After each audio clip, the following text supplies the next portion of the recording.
Shalom, haleluya. Apapun yang terjadi, Yesus Kristus tetap Tuhan di atas segala Tuhan dan Raja di atas segala Raja, karena tidak ada nama lain di bawah kolong langit ini yang olehnya manusia dapat diselamatkan. Amin. Kita masih melanjutkan pembahasan tentang orang-orang yang hidupnya sebatang kara. Jadi bukan sebatas janda saja, tetapi juga duda atau siapapun yang sudah mungkin ditinggalkan oleh orang-orang terkasih karena masalah penyakit, masalah COVID-19, dan berbagai macam wabah pandemi yang begitu menggetir dan menggetarkan hati kita. Tapi tetap percaya bahwa Tuhan Yesus hadir. Dia ada dalam setiap musim hidup kita. Amin. Nah, kita akan membaca Lukas 7 ayat 13. Ada kematian seorang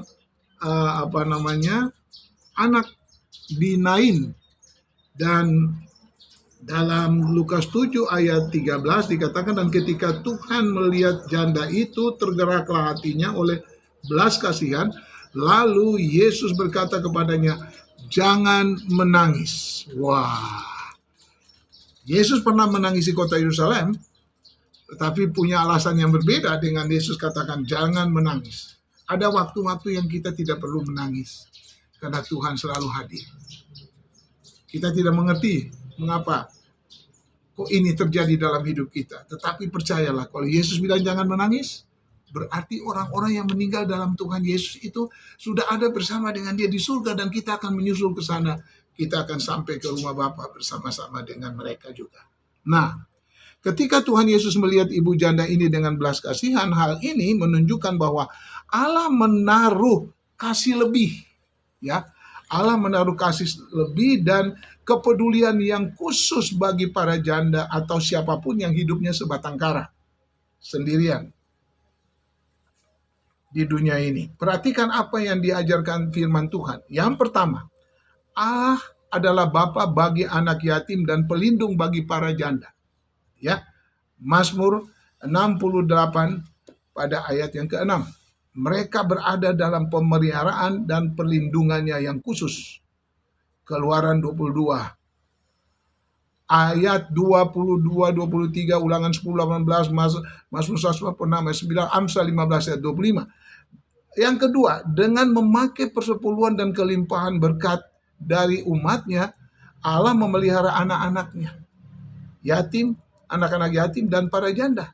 Ulangan 14 ayat 28-29 dan Ulangan 24 ayat 19-21, dan ada begitu banyak ayat lain. Yang ketiga, Tuhan berjanji pasti memberkati orang-orang yang menolong dan menghormati mereka. Yesaya 1 ayat 7 dan 19 dan Yeremia 7 ayat 6 dan 7. Ya. Tuhan melawan mereka yang mengambil keuntungan dari atau merugikan para janda dan anak-anak yatim. Keluaran 22 ayat 22-24 dan juga berbagai macam banyak ayat yang lain, banyak janji firman yang lain. Jadi jangan coba-coba kita mengambil keuntungan dari para janda dan anak yatim. Yang kelima, para janda adalah penerima kasih dan belas kasihan Allah yang lembut. Luar biasa. Ayat 11-17 dari Lukas yang tadi kita baca 7. Ulangan 8 ayat 2-8 dan Ulangan 21 ayat 2-4. Yang keenam, gereja mula-mula mengutamakan pemeliharaan janda. Kisah Rasul 6 ayat 1-6. Dan yang ketujuh, mengurus para yatim dan janda dalam kesusahan mereka adalah suatu ibadah yang murni. Yakobus 1 ayat 27 bandingkan 1 Timotius 5 ayat 3-8. Kesimpulan, segala sesuatu yang diperintahkan oleh firman Tuhan, hendaklah kita melakukannya dengan keyakinan penuh, khususnya terhadap para yatim dan janda. Tuhan pasti melimpahkan berkat. Jangan lupa, semua para duda juga, orang-orang yang hidupnya sebatang kara, Tuhan sangat memperhatikan mereka. Jadi payah kita dalam Tuhan tidak pernah sia-sia. Kasih Tuhan Yesus tak pernah berubah. Dulu, sekarang,